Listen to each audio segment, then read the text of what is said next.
സോണിയ മൽഹാർ താങ്കളും സിനിമാ മേഖലയിൽ ഉണ്ടായിരുന്ന ആളാണ്. ഒരു ഘട്ടത്തിൽ സിനിമാ പ്രവർത്തനം നിർത്തേണ്ട അവസ്ഥയിലുണ്ടായ ആളാണ്. മാത്രമല്ല ഇപ്പോൾ തിരുവനന്തപുരത്തൊക്കെ പല ചാരിറ്റി പ്രവർത്തനങ്ങളും പൊതുമേഖലയിലും സമരമുഖങ്ങളിലൊക്കെ കാണാറുള്ള വ്യക്തിയുമാണ്. എന്തുകൊണ്ടാണ് താങ്കൾ ഇന്ന് ഈ ചർച്ചയിലിരുന്ന് താങ്കളുടെ അനുഭവങ്ങൾ പറയാം എന്ന് തീരുമാനിക്കുന്നത് സോണിയ? ഇനിയെങ്കിലും ഇത്തരം അഴിമതികൾ അല്ലെങ്കിൽ സ്ത്രീകളെ പീഡിപ്പിക്കുന്നത് സിനിമയ്ക്കകത്തുള്ള ഈ അരക്ഷിതാവസ്ഥയ്ക്ക് മാറ്റം വരണമെന്നുള്ള അതിയായ ആഗ്രഹം കൊണ്ട് തന്നെയാണ്. ഇത് ഇവിടം കൊണ്ട് നിർത്തണം സർ. അതുകൊണ്ട് തന്നെയാണ് ഞാനും ഈ ചർച്ചയിൽ പങ്കെടുക്കാമെന്ന് കരുതിയത്. അനുഭവങ്ങൾ എന്താണ് സോണിയ? ഒരുപാട് അനുഭവങ്ങളുണ്ട് സർ. ഞാനൊരു ജൂനിയർ ആർട്ടിസ്റ്റായിട്ടാണ് സിനിമയിലേക്ക് വരുന്നത്. ഒരു രണ്ടാമത്തെ പടം തൊടുപുഴയിൽ ഷൂട്ട് നടക്കുമ്പോൾ ഒരു സൂപ്പർ സ്റ്റാർ ഇപ്പോൾ ഉള്ള ഒരാളാണ്. ഞാൻ ഈ പറഞ്ഞ പോലെ പേരിലേക്ക് പോകാത്തത് അതിൻ്റെ പുറകിലേക്ക് കേസോ കാര്യങ്ങളോ ആയിട്ട് ഇനി പോകുന്നതിൽ അർത്ഥമില്ല. അതല്ലെങ്കിൽ പ്രൂവ് ചെയ്യാനുള്ള കുറേ കാര്യങ്ങളുണ്ട്. എനിക്കതിനു വേണ്ടി സമയം, ധനം ഇതൊക്കെ നഷ്ടം വരുന്നത് മാത്രമേ ഉള്ളൂ. അപ്പോൾ അതുകൊണ്ട് തന്നെ തീർച്ചയായിട്ടും മരിക്കാൻ ഭയം ഉണ്ടായിട്ടൊന്നുമല്ല. ഇപ്പോൾ ഈ സെക്കൻഡിൽ ആ പേര് പറഞ്ഞു കഴിഞ്ഞാൽ അയാളെ ഡിപ്പെൻഡ് ചെയ്യുന്ന അയാളുടെ വൈഫ് ദൈവത്തെ പോലെ പൂജിക്കുന്ന ഒരാളാണ്. അപ്പോൾ അങ്ങനത്തെ ഒരു സൂപ്പർ സ്റ്റാർ അന്ന് നമ്മൾ ഡ്രസ്സ് ചേഞ്ച് ചെയ്യാൻ പോകുമ്പോൾ തൊടുപുഴ ഒരു ലൊക്കേഷനിൽ വെച്ചിട്ടാണ്.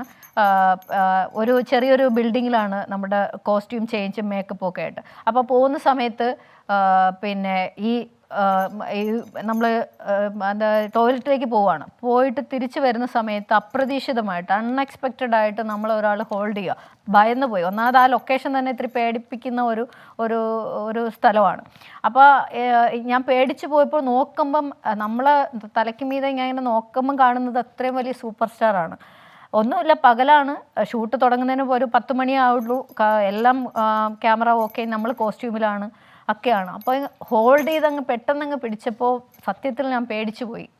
അപ്പോൾ അദ്ദേഹം അതൊരു അറ്റംപ്റ്റ് ആയിരുന്നു. അപ്പോൾ അവിടെ വെച്ച് ഞാൻ പറഞ്ഞു, എനിക്ക് ഇത്തരം നിങ്ങൾ എൻ്റെ പെർമിഷൻ, നിങ്ങൾ വലിയ ആക്ടർ ആയിരിക്കാം, പക്ഷേ ഞാൻ പേടിച്ചു പോയി. കൈവിടെന്ന് പറഞ്ഞിട്ട് ഞാൻ തള്ളി മാറ്റി. എനിക്ക് വേറൊന്നും സംഭവിച്ചില്ല. പക്ഷേ ഈ സംഭവം ഞാൻ അന്നത്തെ സമയത്ത് എൻ്റെ വീട്ടിൽ വന്ന് ഹസ്ബൻഡിനോട് പറഞ്ഞു കരഞ്ഞിരുന്നു.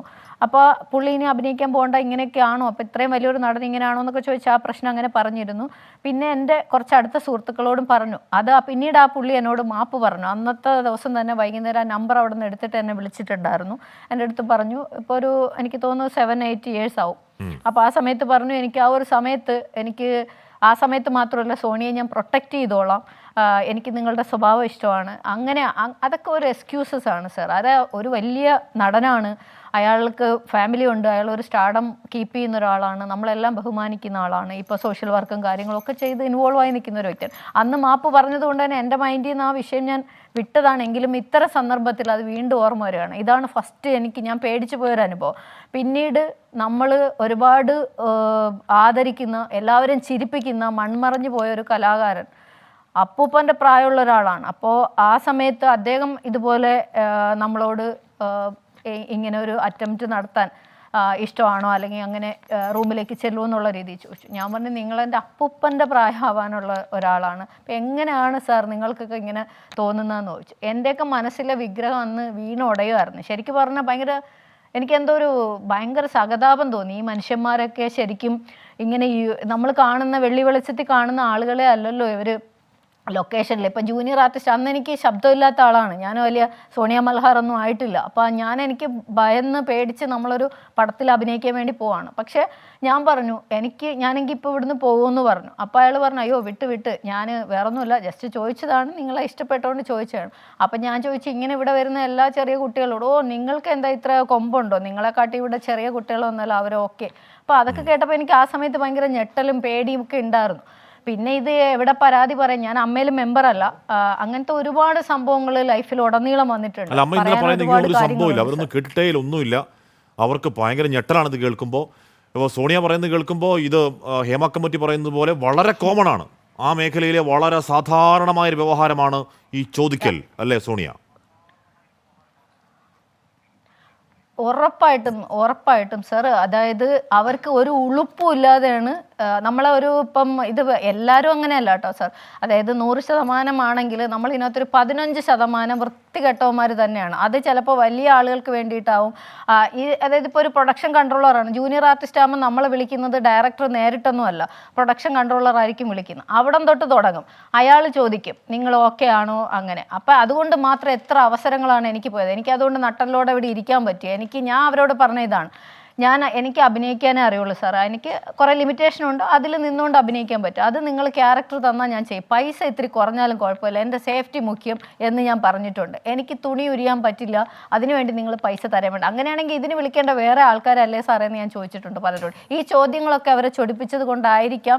പിന്നീട് എൻ്റെ അടുത്ത് പറഞ്ഞിട്ടുണ്ട്, നിങ്ങൾ വലിയ സാമൂഹ്യ പ്രവർത്തക, അപ്പം നിങ്ങളെ വിളിച്ചു കഴിഞ്ഞാൽ ഇവിടെ വലിയ കാര്യമൊന്നുമില്ല, അപ്പം നിങ്ങളെയൊക്കെ അതേപോലെ എല്ലാത്തിനും റെഡിയായിട്ടുള്ള കുട്ടികളുണ്ട്, അപ്പോൾ വലിയ വലിയ പടങ്ങൾ വരുമ്പോൾ ഞങ്ങൾ അവരെ ചൂസ് ചെയ്യും എന്ന് പറഞ്ഞു. എന്നിട്ട് ഞാൻ പറഞ്ഞു, ചേട്ടാ നിങ്ങളെപ്പോലുള്ള ഒരു നല്ല സിനിമ തന്നാൽ വർക്ക് ചെയ്യാൻ വിളിക്കുക കേട്ടോ. അങ്ങനെ നല്ല സിനിമ തന്നാലേ പാവപ്പെട്ട ആളുകൾക്ക് ആഹാരം കൊടുക്കാനും അതേപോലെ ചാരിറ്റി വർക്ക്സും കാര്യങ്ങളും, എനിക്ക് ഫാമിലി ഉണ്ട്, ഇതെല്ലാം ചെയ്യണമെങ്കിൽ എനിക്ക് സിനിമ വേണം, സിനിമയാണ് എൻ്റെ ചോറ്. അപ്പോൾ നല്ല വേഷങ്ങൾ വന്നാൽ വിളിക്കണമെന്ന് പറഞ്ഞിട്ടുണ്ട്. പക്ഷേ വലിയ പടങ്ങളിലൊക്കെ ഞാനൊരു 3-4 പടങ്ങൾ മാത്രമേ വലിയ പടങ്ങളിൽ ചെറിയ വേഷങ്ങൾ ചെയ്തിട്ടുള്ളൂ. പിന്നെ എല്ലാം ആർട്ട് പടങ്ങളിൽ ലീഡ് റോൾ ഒരു 8 സിനിമ ചെയ്തു. ഈ 8 പടത്തിലും ഒരിടത്ത് പോലും എൻ്റെ തുണി അഴിച്ചിട്ട് എനിക്ക് അഭിനയിക്കേണ്ടി വന്നിട്ടില്ല.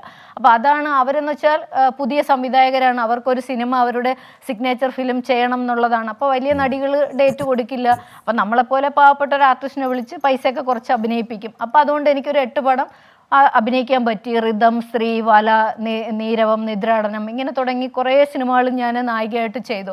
കുറേയൊക്കെ അന്താരാഷ്ട്ര അവാർഡുകളും കാര്യങ്ങളും കിട്ടി. എന്നല്ലാതെ കേരളത്തിൽ ആർക്കും എന്നെ അറിയത്തുകൂടിയില്ല. പലർക്കും പറഞ്ഞ ഞാൻ അഭിനേത്രി എന്ന് പറയണം, അങ്ങനെ ഒരു അവസ്ഥയാണ്. കാരണം എനിക്ക് അതിലൊക്കെ ഒരുപാട് മാനസികമായിട്ട് വിഷമമുണ്ട്. കാരണം ഇത്തരം ഒരു കാര്യത്തിന് നമ്മൾ ഹേമ കമ്മിറ്റി പറയുമ്പോൾ മാത്രമാണ് അറിഞ്ഞത് എന്ന് പറഞ്ഞ അമ്മയ്ക്ക് മുന്നിൽ സോണിയ മൽഹാർ എന്ന് പറയുന്ന ജൂനിയർ ആർട്ടിസ്റ്റ്, ആ സമയത്ത് ജൂനിയർ ആർട്ടിസ്റ്റ് ആയിരുന്ന ആൾ ഒരുപാട് ചാരിറ്റി പ്രവർത്തനങ്ങളിലൊക്കെ പങ്കെടുക്കുകയും തിരുവോരത്ത് ഭക്ഷണം കൊടുക്കുകയും ഒക്കെ ചെയ്യുന്ന ഒരു നല്ല മനസ്സിൻ്റെ ഉടമ കൂടിയാണ്.